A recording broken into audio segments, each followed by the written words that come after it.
Ripple, XRP, the entire system is against us. They don't want us to win, and this is how they are essentially going to be robbing you of your XRP because they want your cryptocurrency. I've got some more information and news about JP Morgan, and not only that, but John Deaton has also questions Senator Elizabeth Warren's actions and how she talks about cryptocurrency being involved in illegal activities, but she doesn't outrightly call out JP Morgan. And we have a new tweet from Stuart L. Daltrey as well, and we will be looking at the price action for XRP coin. All I ask from you are two things, which is to smash that like button and to subscribe to the channel as well. So the past 2 days now, it has all been unfolding quite rapidly. We are seeing a snowball effect of all of this information that's coming out. So as we know, back earlier on in December, Jamie Dimon said he would close down Bitcoin and crypto if he were the government. But when it comes to the spot Bitcoin ETF, BlackRock named JP Morgan as well as Jane Street Capital as an authorized participant for its ETF. So what does this go to show? Well, it shows that it's all right for JP Morgan to get into the cryptocurrency space, but for us retail investors, we're not allowed to. Not only that, guys, everything that Jamie Dimon has said is literally hypocrisy at its best, and this is a well orchestrated plan that they've got, because if you remember back in September, I'm not quite sure about the US, but in the UK, JP Morgan's Chase Bank is to ban crypto transactions. Now this means that any individual that has a personal bank account with JP Morgan can no longer trade in cryptocurrency. This means that they can't buy cryptocurrency, they can't sell cryptocurrency, they've banned it outright. You can't do anything at all, and it's not your choice. They've taken away that freedom from you. But look at what they've done here. They are an authorized participant, and this is why I say don't listen to their words or their cheap talk. Always watch their actions and what they are doing behind these scenes. And when it comes to these institutions, whenever they tell you to do something, always go the opposite. Now of course, I'm not trying to tell you what to do, but what I currently see when it comes to the banking sector and financial sector is that a lot of these institutions want you to do something and they tell you to do it, but it never pans out. I mean, look at Jim Cramer when it comes to the stock market. He's the biggest clown, and you always do the opposite of what he says. And guys, I think that this is an insult to us with what JP Morgan's doing. They are essentially thinking that we're stupid or that we're 10 years old. Like, we weren't born yesterday. We can all see it happening right in front of us, and with that, we've got the internet to see everything, all of this information that's coming out. It's not like as if they're keeping this information at institutional level. We can all see it. Now John Deaton has come out with a very long tweet today, but basically he questions the actions of Elizabeth Warren. So we know that she thinks that the majority of cryptocurrency is largely involved in criminal activities taking place. But what happened with Bankman? She didn't say anything about that at all, with the ongoing investigation and how he has donated upwards of $100 million to US politicians. I've not seen her come out about that at all. He says over here that Warren claims crypto is nothing more than a conduct for terrorists, drug cartels and criminals, but she hasn't called out the criminals in DC, including people in her party. Well, the thing is, right guys, why would she be calling out people within her party? These are basically her teammates, they're her colleagues, they are all complicit in these crimes, and that's why they can't call each other out, because it's all taking place within their party and they know exactly what is happening, and so they are not going to be held accountable for it, unfortunately. And he says over here that Warren has said nothing, silent regarding her friend Joe Bankman's involvement, and now silent regarding these campaign finance violations. Why? And not only that, right, when it comes to the $100 million donations,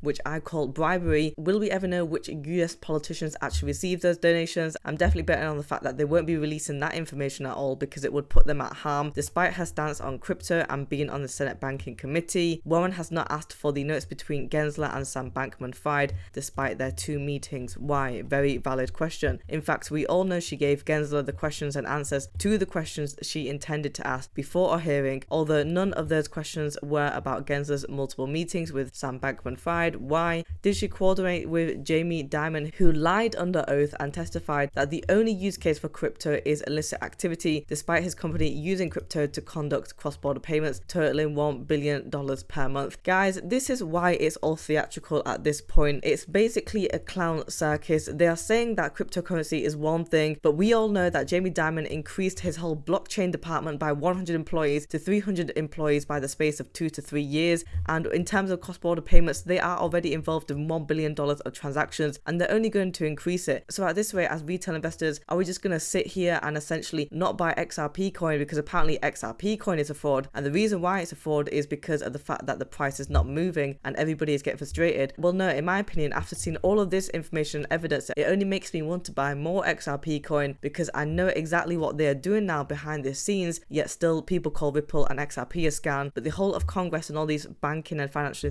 institutions are the biggest scams out there. And that's why I tell all of you XRP holders to be patient with this one. And I know that we have a long time to go, but this is all unfolding in front of us. And essentially they are all crooks and they don't want us to make money. They want to kick us out of crypto. So we have another tweet over here saying that the multi-stream media deliberately lied about Sam, trying to make him more sympathetic. And the Michael Lewis book, the Bloomberg movie, it was fraud, not ruin, and many more efforts to obfuscate what he did. Why? So when the Department of Justice decided to not follow the money to see who benefited from all his gifts of stolen funds, there would be no public uproar. It was a coordinated PR effort to protect the recipients. Again, like I mentioned before, all of these US politicians that received their funds will be protected, and I definitely don't think that they will be named because it's just not in their interest to be named at all. And this just goes to show all of the fraud that is happening. Now let's take a look at Stuart's new tweet that we have, and he says over here, I laugh when I see a crypto critic call the Tether ruling mammoth, and then it says that Ripple's victory is minuscule. Ripple's win was a broadside, but even a small crack in a battleship